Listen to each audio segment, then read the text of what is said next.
Buenos días, Perfecto. Guillermo, ¿qué tal? ¿Cómo estás? Hola, buenos días, ¿cómo les va?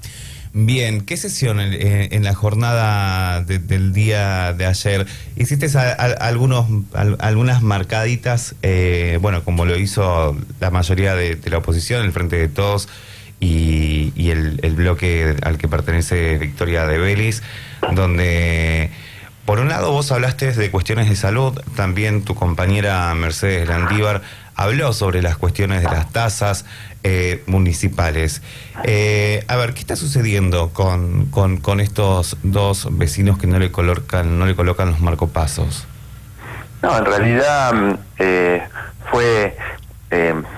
tomó, digamos, como una cuestión muy específica. Yo hice un comentario porque tomé conocimiento del caso de dos vecinos, pueden haber más, puede ser que tenga, que haya razones más específicas que no conozco, pero yo tomé conocimiento de que dos vecinos de la barría tienen ya la provisión de su marcapaso, necesitan que se le coloque y que por cuestiones de técnica en la salud, sí, en el municipio, en el hospital, desde el municipio, le dicen que no puede ingresar el técnico, que es el único capacitado que viene de Capital Buenos Federal. Aires, claro.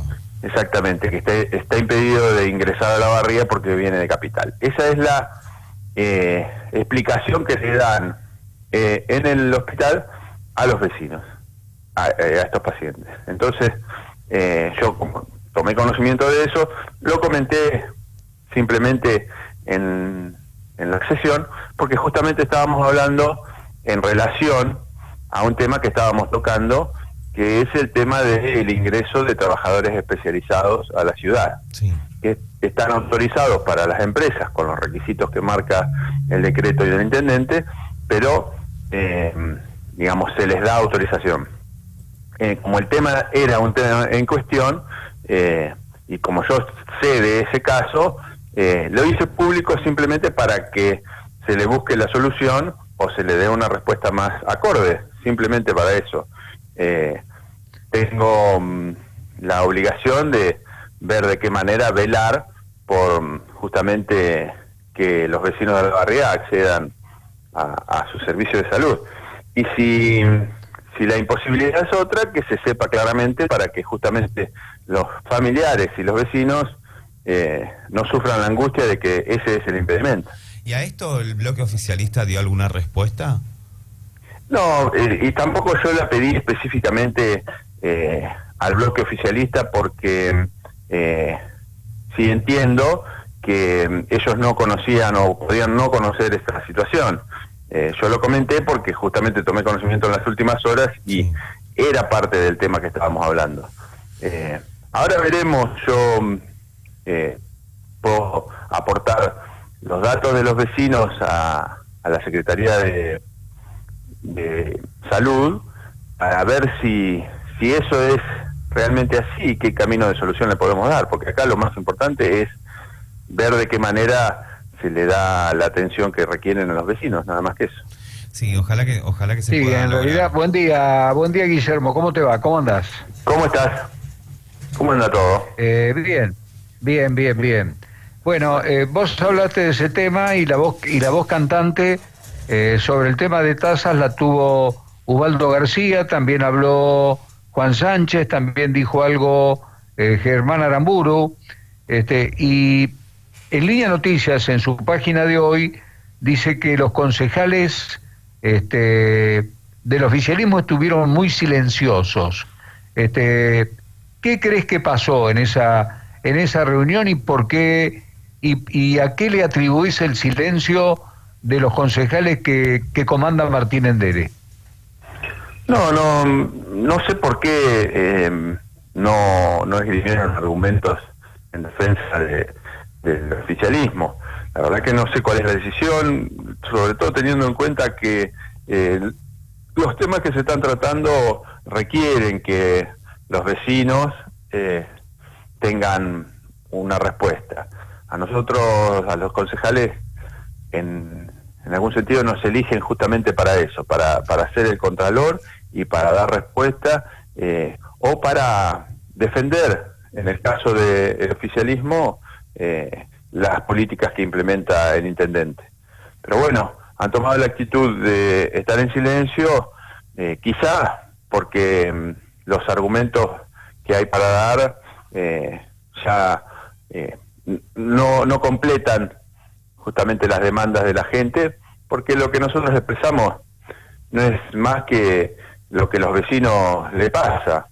Cuando vemos que en una ciudad, en 6 meses, en esta situación de pandemia y de quietud, donde en buena parte ha caído la recaudación porque algunos vecinos no pueden pagar, teniendo en cuenta de que los vecinos de Olavarría son responsables con el pago de las tasas. Es una ciudad que tiene buena cobrabilidad históricamente, es decir que los vecinos, si cae la recaudación es porque hay un solo indicador que lo modifica, que es que no pueden pagar.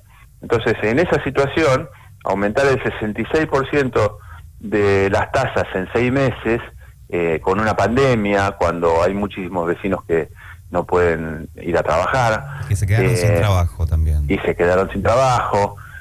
Bueno, la situación no la tengo que describir yo, es muy simple y de sentido común, como decía mis compañeros. La solución no es aumentar las tasas, sino todo lo contrario. Nosotros esperábamos que el gobierno municipal, como lo hace el gobierno nacional y lo hace el gobierno provincial, dieran planes de pago, que buscaran la forma de recaudar más, ayudando a los vecinos a que lo puedan hacer. Aumentándole las tasas del 66%, todos sabemos, vuelvo a decir, de sentido común, que lo que se va a lograr no solo es que se pague menos, sino que a muchos vecinos de la barriada se los perjudique, porque es un ataque a sus economías individuales que ya están muy resentidas por sí, y que, bueno, nosotros en la medida que podemos lo hacemos ver en el Consejo Deliberante y buscamos la forma de que se reflexione desde el municipio para justamente que estas cosas no pasen. Ese silencio al que se hace referencia en las notas, o el no defender la postura del Ejecutivo, ¿podría interpretarse como un sentimiento culposo, o como una abstención de alguna manera de la disposición que tomó el Ejecutivo? ¿Prefirieron que el tema no tuviera demasiado revuelo o demasiado debate? Sí, la verdad que no sé cuáles serán los mecanismos psicológicos que operan en este caso. Lo que sí, lo concreto es que no es la primera vez que cuando al Ejecutivo Municipal se le piden explicaciones sobre las políticas que implementa, en las que, por supuesto, hay una clara oposición de toda la ciudadanía, las respuestas o son buscadas como la culpa en otro lado o la responsabilidad en otros, o directamente absolutamente tácitas, en donde no se dan explicaciones por lo que se hace. Y eso no es bueno para nadie, no es bueno para los vecinos, no es bueno para los que hacemos política, y mucho menos para el gobierno, aunque crean que les hace bien. Nosotros creemos que muy por el contrario de lo que se pregonó en las campañas electorales y como base del discurso de Cambiemos, del diálogo, el consenso y la apertura, lo que se hace es justamente cerrar las discusiones, hablar de la política de manera peyorativa y buscar salidas que no son las que tienen que estar basadas justamente en contenidos de razonabilidad cuando se ejecutan las políticas. Guillermo, mi pregunta tiene que ver con el tema de uno de los pedidos que también se realizó en la jornada del día de ayer, que es volver a nombrar, a tener en cuenta que nuestra ciudad es una de las ciudades más frías de la provincia de Buenos Aires. Si mal no recuerdo, quien estuvo trabajando mucho con este tema fue Liliana Schwinn, después de dejar de ser concejal, cuando pasa a Cámara de Diputados. Uno de los temas que también se desprende de la jornada de ayer es que alguien, Mercedes, mejor dicho, vamos a citar la fuente, fue la que dijo que durante 4 años Juntos por el Cambio nunca hizo ningún reclamo por el tema de la recategorización de la barría. ¿Cómo ven esto que ahora de repente hay un cambiazo? Hace 2 semanas atrás Liliana Schwinn hablaba sobre este tema, que estaba en contacto con Energas, estaba por presentar un proyecto. Sí, nosotros vemos eso, vemos un cambio de actitud, que lo podemos ayer un poco en broma y un poco en serio, lo decíamos entre nosotros, lo podemos tomar también como algo positivo. Si es verdad que están convencidos de que eso es así, será que asumieron que teníamos razón y que mucha gente que lo reclamaba tenía razón cuando Cambiemos tenía políticas completamente antagónicas a ese tipo de medidas. Nosotros lo que hicimos con un excelente trabajo de Mercedes Landívar es recordar, porque justamente debemos tener memoria, porque si no se cambia de opinión y luego cuando se tienen que ejecutar las políticas justamente pasa todo lo contrario. Miremos justamente que en una misma sesión se reclama por el cambio de categoría de la ciudad para que se la declare zona fría, cosa que nosotros por supuesto apoyamos unánimemente, porque siempre lo apoyamos, y en la misma sesión se habla de un aumento de tasas en 6 meses del 60% y no se dan explicaciones. Estas son las contradicciones que nosotros insistimos que se noten, y que cuando son cambios de opinión favorables para los vecinos, por supuesto que las acompañamos y vamos a estar siempre de acuerdo, porque justamente lo que buscamos es que se tomen medidas en favor de la gente. El cambio de categoría para la ciudad, declarar la zona fría, no es solo para que se reconozca que hace mucho frío en invierno en la barriga, sino es una categorización para que las tarifas sean más bajas. Y entonces entra ahí en contradicción absoluta, y lo marcaba muy bien Mercedes, cuáles son las visiones que se tienen de un lado y del otro. Claro. Entonces, eso es simplemente lo que queríamos marcar, pero lo marcamos no solo para que se recuerde y para que se sepa y para que se tenga conciencia, sino para ver si en otras circunstancias también son capaces de cambiar de opinión, y eso será muy bueno para los vecinos. Guillermo, te hago una última pregunta. ¿Crees que hay alguna posibilidad entre el reclamo de ustedes, el reclamo de Comerciantes Unidos, de que el Ejecutivo pudiera cambiar este aumento de tasas, este último aumento de tasas? Mire, nosotros siempre tenemos la esperanza de que las cosas cambien.